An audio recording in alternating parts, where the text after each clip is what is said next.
Producer Marwin, tapos si Emcelenio Bianan from BSI to Tracy. Ngayon ang ipapakita ko po ngayon yung 70% progress ko sa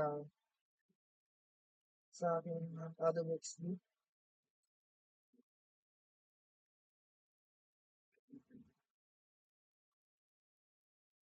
Ngayon dito naman yung sa admin, pipindutin lang to.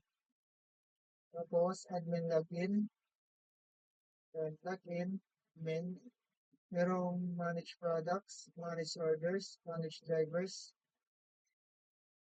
Ito po tayo sa products. Pwede mo siyang i-delete. Then pwede ka mag-add new product. Yun po. Printing orders, drivers. Tapos ngayon naman dito sa customer, customer login, sign in. Gusto yung mga products. Pwede ka mag-buy dito.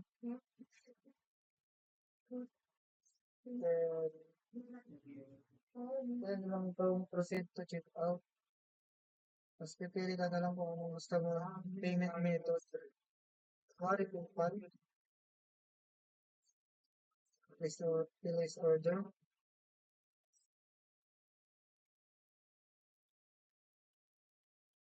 Tapos, check out na lang.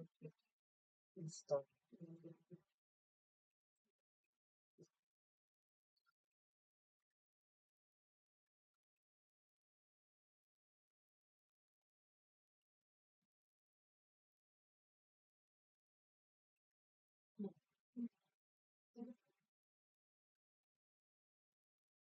Tapos sa aking pinaka-final output,